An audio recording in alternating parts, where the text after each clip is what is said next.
What's up,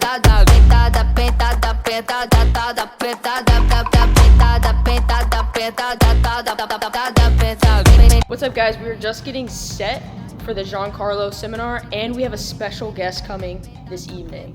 So stay tuned to figure out who it is.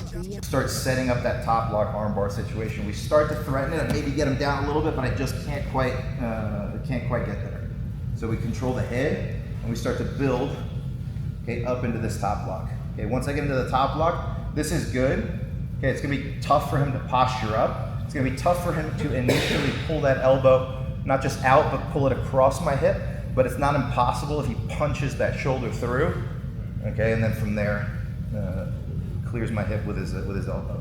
So right from here, at the same time, I'm gonna shoot this forearm across.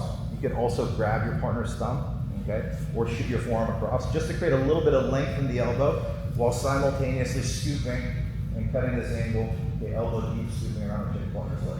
Now, don't take a big swing across your training partner's leg. This is gonna give him room where he can yank that elbow free.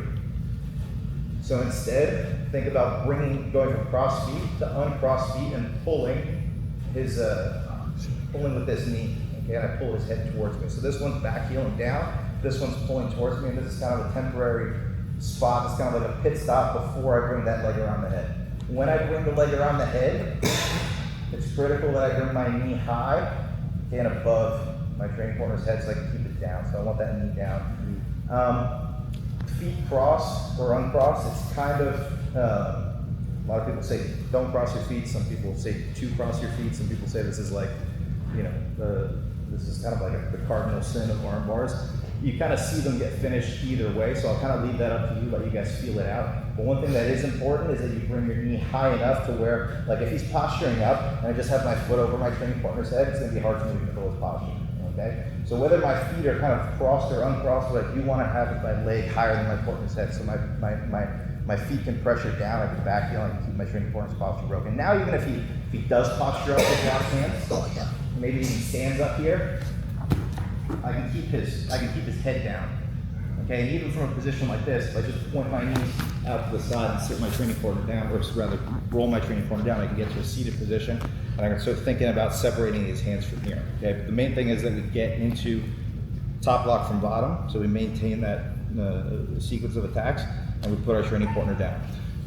One thing that helps also with rolling your partner is if I get into this position, not pushing him down this way where he can kind of fight me, but rather pointing my knees out to the side so that I'm going to shoulder down to the floor. And then from here, we have to take a good position to start thinking about pulling the elbows together, going and crossing our ankles, and then separating the hands from here. Does that make sense, guys? Let's give it a shot. 1, 2.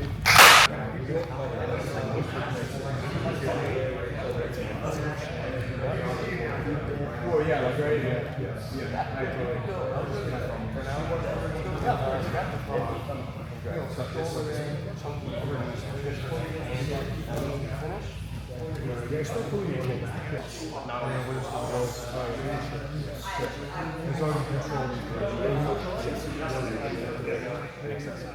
I'm trying to so that's why he's keeping the legs and using because he's doing that to help me keep driving it. That's the final thing. Like here, you're gonna be hug this wrist, my arm, hug this. Yeah. Like I can get a shallow bite, like something strong in here.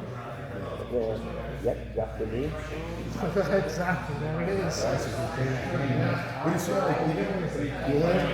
For whatever reason, I feel as though I'm unable to break my training partner down. I'm unable to lock a body triangle, get that secondary hook in, or whatever the case may be. So I get into this position, maybe he's closing off on this side. Maybe I'm even able to lock a body triangle, but he's just so tight and I need to get something going that I can't, I can't penetrate at the neck here, okay? So under these circumstances, one good option that you have, okay, is to go back into attacking your training partner's arm. So from here, what we're gonna do is right now, okay, I'm lined up with my training partner, my head's in line with his head. We're gonna start to undo our feet, okay, and we're gonna start to move our head out into this, almost like a T position here. We're gonna get almost perpendicular to our partner. In fact, we wanna get fully perpendicular once we start going in and attacking our training partner's arm. So as I start moving out to the side, we're gonna start looking to hug our training partner's arm, okay, and grab a hold of the outside, okay, of our thigh. your elbow all the way through, in line with his elbow, and then get a hold of the outside of your training partner's thigh. From here, there's a couple different things you can do with your legs, okay? My personal preference is always gonna be to bring your shin rather, over your training partner's, the back of your training partner's head. So you kind of have this hook here, like your foot's hooked over the back of your training partner's head here, so you can't posture up, okay? Don't bring your leg all the way around like you would conventionally for the arm bar just yet. Okay, because from here, he's gonna start to interfere with that foot. He's gonna cause all sorts of problems here. He's gonna be able to posture up, and he'll probably be able to break free at this point. And now, potentially, your back's even exposed from here. Okay, so bring your shin over the head. Another alternative, which we won't touch on a ton, is that you can use your thigh on the back of your training partner's head. Okay, but for now, we'll just focus, okay, on the shin over the head. So we'll create this hook with your left leg. Okay, so this would be the cross-face leg, one that typically comes around the head.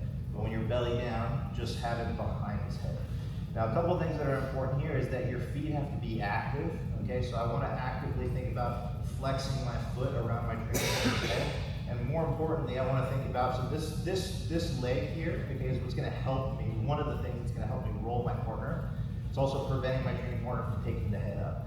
But the other thing I don't want to happen is, yes, if I put this foot on the back of my training partner's head, it's hard for him to interfere with that foot. Like if I bring my foot around, like I said, he'll start blocking that foot and causing problems for me.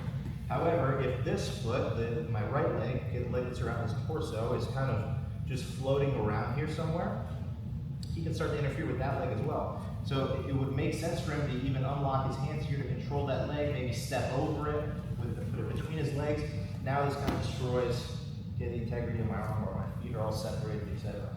So while I'm in this transition, you want to be disciplined with the feet, not just the front leg, or sorry, not just the cross-face leg, but also the leg that's around the torso. And I want to tuck it in tight to my training partner's armpit here. Okay, so I should be actively pulling my heel towards my butt. Okay, you don't have to go crazy and have like 100% tension here, but you don't want your legs to be relaxed either. Okay, I want to pull that heel in nice and tight, so it's harder for him to access. Like try to grab up to my foot here. Okay, it's not easy.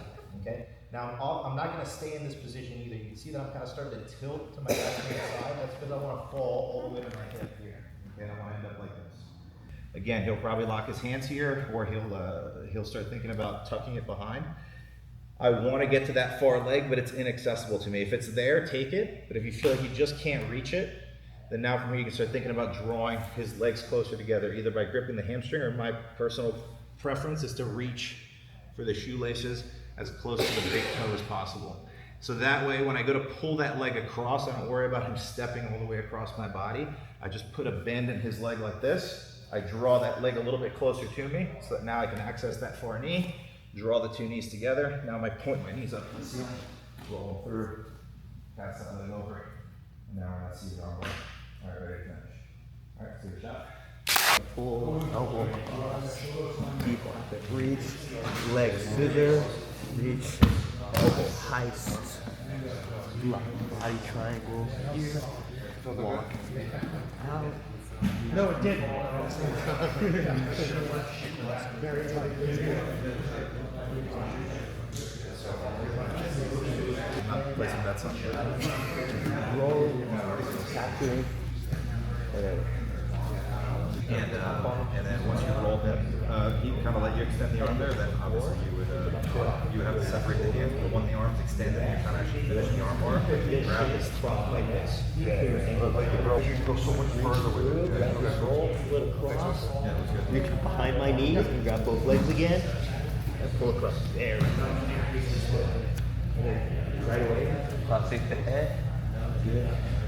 Thank you guys for watching. Make sure you like and subscribe, and let me know if you guys want to see a part 2 of the Giancarlo Bodoni seminar.